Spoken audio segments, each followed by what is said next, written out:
Police वाले जो इन गुटखा माफियाओं का कलेक्शन भी करते हैं कि परमिशन क्या होता है। एक जो पुलिस स्टेशन का सीनियर चाहे तो एक भी धंधा उनके एरिया में चल नहीं सकता है उनके इलाके में।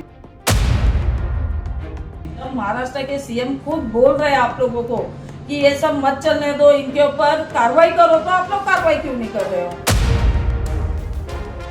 टाइम मैंने सबके नाम और उनकी जो हद है, उनका जो लोग तस्करी कर रहे हैं सब एरिया में वो लोग डिस्ट्रीब्यूट कर रहे हैं, इस सबका मैंने एक पूरा लिस्ट बनाया हुआ है। जब कोई भी नया अधिकारी बैठता है, कमिश्नर बैठते हैं, तो हर एक एरिया के धंधे अपने आप बंद हो जाते हैं। 10-15 दिन के लिए एकदम सब जगह पे कड़क कानून हो जाता है। 10-15 दिन कुछ नहीं चलता इनका, फिर आहिस्ता आहिस्ता 1 महीने बाद ये लोग खुलने लगते हैं और फिर इनके धंधे चालू होते हैं। मुंबई मुद्दा, हर गली की खबर।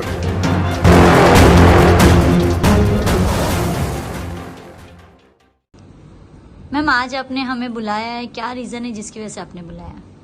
नमस्कार, जय हिंद, जय महाराष्ट्र। मैं प्रिया कुलकर्णी, जीवनधारा शक्ति संघ की अध्यक्ष।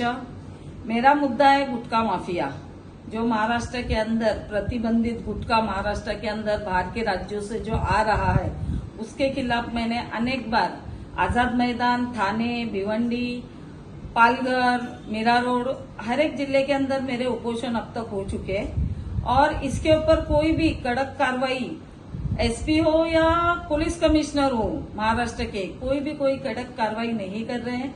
आपने देखा होगा अभी जो अधिवेशन हुए, नागपुर अधिवेशन के दरमियान बहुत से जगहों से आवाज उठाई गई है, जैसे असलम शेख हो गए, रईस शेख हो गए भिवंडी के, इन्होंने अधिवेशन के अंदर आवाज उठाई है कि गुटखा, ये भिवंडी ये गुटखा का हब बन गया है, लेकिन इसके ऊपर कोई कार्रवाई नहीं हो रही है। तब हमारे महाराष्ट्र के सीएम देवेंद्र भाऊ फडणवीस ने उनको आश्वासन दिया है कि हम इसके ऊपर कड़क कानून लाने का कोशिश करेंगे। उनको कानून लाने के लिए थोड़ा वक्त लगेगा, लेकिन हम जो एनजीओ है, पत्रकार है, हमारा भी कर्तव्य है कि जो महाराष्ट्र के अंदर प्रतिबंधित गुटखा आ रहा है उसके खिलाफ आवाज उठाई जाए।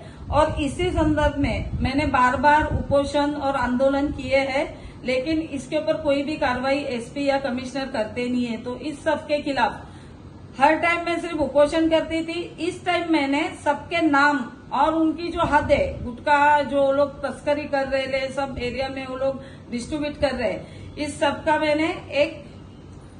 मैंने एक पूरा लिस्ट बनाया हुआ है। जैसा अभी मैं आपको बता रही हूँ, ये लिस्ट है जो गुटखा माफियाओं की है। इसके अंदर महाराष्ट्र के सीएनएफ है, जिनको सीएनएफ बोला जाता है, जो गुटखा महाराष्ट्र के अंदर लाते हैं। इस तरफ से देखिए, आप जूम कीजिए इसको, ये हो गया। मैं आपको लिस्ट भी पढ़वाने वाली हूँ इन सब लोगों की।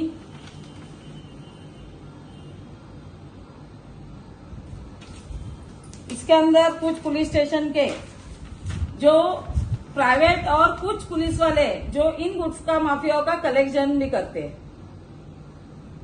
इनको कलेक्शन लेके परमिशन देते हैं। तो मुझे आज तक ये नहीं मालूम पड़ा कि परमिशन होता क्या है। मैम, बीच में एक सोशल मीडिया पर वायरल हो रहा था कि जो गुटखा सप्लाई करता है उन पे मकोका लगेगा, तो क्या अब मकोका लगने की प्रक्रिया चालू है या बंद हो गई है? देखिए, महाराष्ट्र के जो एफडीए मिनिस्टर है नरहरी झिरवल साहब, उन्होंने जब ये अधिवेशन चालू होने से पहला बोला था कि हम लोग इसके ऊपर स्ट्रॉन्ग कानून लाएंगे, मकोका लगाएंगे।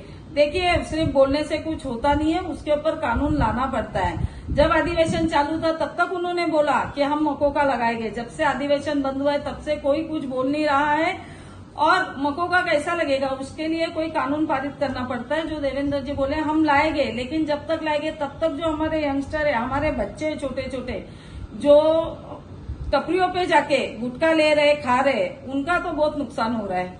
उनके माँ बाप परेशान है, चोरी करते हैं, ये सब जो भी उनको ये आदतें लग रही है उसकी वजह से वो लोग घर में परेशान करते हैं, माँ बाप को चोरी करते हैं। इसके वजह से जो हमारी युवा पीढ़ी है उनका बहुत सा नुकसान हो रहा है। अभी देखिए, जब अधिवेशन जब लगा था, जब चालू था, तब आपने देखा होगा एफडीए के कुछ अधिकारियों ने पड़गा में जो थाने ग्रामीण है डॉक्टर स्वामी है जिधर एसपी, उनके हद में 4-5 गाड़ियों का कार्रवाई हुआ है, लेकिन पुलिस ने कोई कार्रवाई की नहीं है। हाँ, अभी भिवंडी क्राइम में उन्होंने कुछ कार्रवाई की है, अभी बाकी कोई कार्रवाई हो नहीं रही है। और जितना गुटखा है, पालघर से आए, पूना से आए, किधर से भी आए, हमारा थाना उसका केंद्र बन चुका है। ये सब गाड़ियां मुंबई जाने तो कहीं पर भी थाना से ही जाती है, और भिवंडी तो इसका हब है। मैम, आप अपने आवाज उठाई है तो आपका अगला कदम क्या होगा? मैं अभी 20 तारीख से आमरण उपोषण पे बैठ रही हूँ रेस्ट हाउस के सामने, और जब तक इन गुटखा माफियाओं के ऊपर कार्रवाई नहीं होती है, मैं मेरा आमरण उपोषण जो है वो छोड़ने वाली नहीं हूँ। मैं कमिश्नर साहब से भी मिलने का कोशिश करूंगी इस बारे में, क्योंकि हमारे जो थाने के कमिश्नर साहब हैं आशुतोष डुमरे जी, वो बहुत अच्छे हैं, और मुझे लगता है इसके ऊपर वो कड़क कार्रवाई करेंगे। मैडम, एक आखिरी सवाल ये है कि ये जो अर्जी है आपने कहाँ सबमिट की है और किन किन इलाकों की ये अर्जी दी गई है? ये मैंने अपने महाराष्ट्र के सीएम है फडणवीस साहब को दी है, एकनाथ जी शिंदे साहब है जो हमारे थाने के, उनको दी हुई है मैंने। कमिश्नर है हमारे थाने कमिश्नर डुमरे साहब, उनको भी दी हुई है, और डीसीपी जोन 1 को दी है। मैंने मेरे तरफ से सबको लेटर भेजा, और यही लेटर नहीं, इससे पहले भी मैंने बहुत लेटर भेजे और बहुत उपोषण हुआ है। लेकिन अब मेरा ये कि इनके ऊपर, देखिए एक बात बोलती हूँ, जब कोई भी पुलिस स्टेशन है, जब कोई भी नया अधिकारी बैठता है, कमिश्नर बैठते, तो हर एक एरिया के धंधे अपने आप बंद हो जाते हैं। 10-15 दिन के लिए एकदम सब जगह पे कड़क कानून हो जाता है, 10-15 दिन कुछ नहीं चलता इनका, फिर आहिस्ता आहिस्ता 1 महीने बाद ये लोग खुलने लगते हैं, और फिर इनके धंधे चालू होते हैं। पुलिस स्टेशन जो ये धंधे वाले जब भी इनके ऊपर हम केस करते हैं, गाड़ी पकड़ते, तो ये क्या बोलते हैं, मैडम हमारा तो परमिशन है, हमारा तो सेटअप है पूरा, हम सेटअप से चल रहे, तो हमारे ऊपर केस क्यों होना चाहिए? तो मैंने 1-2 लोगों से पूछा परमिशन और सेटअप क्या होता है, तो बोले हम स्थानिक पुलिस स्टेशन को ऊपर तक पैसा दे रहे, तो हमारे ऊपर कार्रवाई क्यों करेंगे जब हम उनको पैसा देते।